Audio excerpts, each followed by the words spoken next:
துபாயில் இதுவரை 1270 electric vehicle charging பாயிண்டுகளை உருவாக்கி இருப்பதாக Dubai electricity and water authority எனப்படும் அரசு நிறுவனமான தேவா அறிவித்துள்ளது. இதன் மூலம் துபாயில் உள்ள 40,600 எலக்ட்ரிக் வாகனங்கள் பயன்பெறும் என தேவா கூறியுள்ளது. இனிவரும் காலங்களில் இது மேலும் அதிகரிக்கப்படும் எனவும் கூறியிருக்கிறது. துபாய் RTA எனப்படும் துபாய் ரோட் டிரான்ஸ்போர்ட் அத்தாரிட்டியும் சுகீம் சாலையில் 800 மீட்டர் அகலத்திற்கான போக்குவரத்து சுரங்கப்பாதையை திறந்துள்ளது. இதன் மூலம் ஷேக் முகமது பின் சையத் ரோடில் இருந்து அல் கலீல் ரோட்டிற்கு வெறும் 4 நிமிடத்திற்குள் செல்ல முடியும் என்று துபாய் RTA கூறியிருக்கிறது.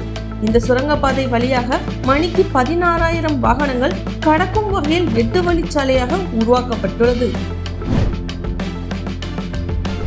துபாய் ஆட்சியாளர் ஷேக் முகமது பின் ரஷீத் அல் மக்தூம் எத்திஹாட் பேசஞ்சர் ரயிலில் துபாயில் இருந்து ஃபுஜைரா வரை தனது ரயில் பயணத்தை மேற்கொண்டார். அதன் புகைப்படத்தை தனது எக்ஸ் தளத்தில் பதிவு செய்திருந்தார். அடுத்த ஆண்டு மக்கள் பயன்பாட்டிற்கு வர இருக்கும் இந்த எத்திஹாட் ரயில் பேசஞ்சர் ட்ரெயின் ஐக்கிய அமீரகத்தின் 11 நகரங்களை இணைக்கிறது.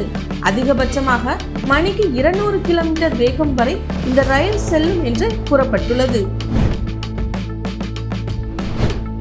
துபாயில் டோக்கனைசேஷன் முறையில் சொத்துக்களை வாங்கும் முறை நடைமுறைப்படுத்தப்பட்டுள்ளது.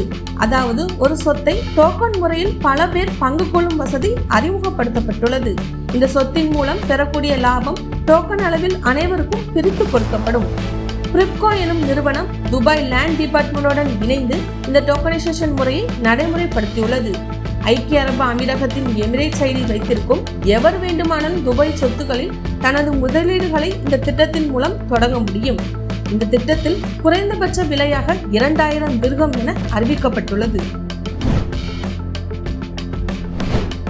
Dubai electricity and water authority எனப்படும் தேவா நிறுவனம் எமிரேட்ஸ் மெரைன் என்விரான்மெண்டல் குரூப்புடன் இணைந்து பிப்ரவரி 2023 முதல் பிப்ரவரி 2025 வரை 13,350 சதுப்பு நில மரங்களை ஜபல் அலி கடல் சரணாலயத்தை சுற்றி விதைத்துள்ளனர்.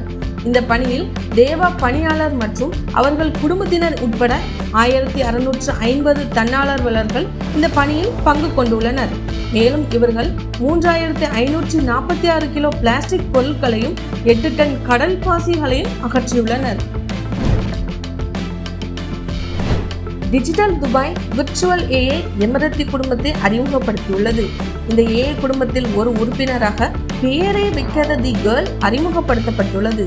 இந்த டிஜிட்டல் குடும்பம் இனிவரும் காலங்களில் துபாயில் டிஜிட்டல் சேவைகள் குறித்த தகவல்களை தொடர்ந்து வெளியிடும் என்று கூறப்பட்டுள்ளது.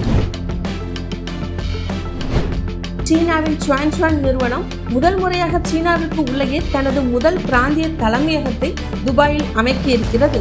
இதற்கான புரிந்துணர்வு ஒப்பந்தத்தை டாப்ஸ் எனப்படும் துபாய் ஏர்போர்ட் ஃப்ரீ ஜோனுடன் இணைந்து ஏற்படுத்தியுள்ளது. இந்த நிறுவனம் செகண்ட் ஹேண்ட் எனப்படும் பயன்படுத்தப்பட்ட பொருட்களை தரம் பிரிக்கவும், ஆய்வு செய்யவும், மறுசுழற்சி செய்யவும் மற்றும் பேக்கிங் செய்யும் வேலைகளை ஈடுபடும் என்று கூறப்படுகிறது. ஓமனின் டோஃபர் சலாலா பகுதியில் $207 மில்லியன் செலவில் ஒருங்கிணைந்த சுற்றுலா வளாகத்தை அமைக்க ஓமன் திட்டமிட்டுள்ளது. இந்த திட்டத்தை ஓமன் சுற்றுலா அமைச்சகம் அல் வாபா ஹாஸ்பிட்டாலிட்டி நிறுவனத்துடன் இணைந்து 30 மாதத்தில் முடிக்க திட்டமிட்டுள்ளது. கடற்கரை ஓரம் அமைய உள்ள இந்த பகுதியில் 124 யூனிட்களுடைய 5 நட்சத்திர ஹோட்டல்கள், ரெஸ்டாரண்ட்கள் மற்றும் ஹெல்த் கிளப்புகள் அமைய உள்ளதாக கூறப்பட்டுள்ளது. பிப்ரவரி 2022 துபாயில் துவங்கப்பட்ட மியூசியம் ஆஃப் தி ஃபியூச்சர் இதுவரை 40 லட்சம் பார்வையாளர்களை கடந்திருப்பதாக அறிவிக்கப்பட்டுள்ளது. துபாய் டியூட்டி ஃப்ரீ இந்த ஜூலை 2025 மட்டும் $175 மில்லியன் விற்பனையை எட்டி இருப்பதாக துபாய் டியூட்டி ஃப்ரீ அறிவித்துள்ளது.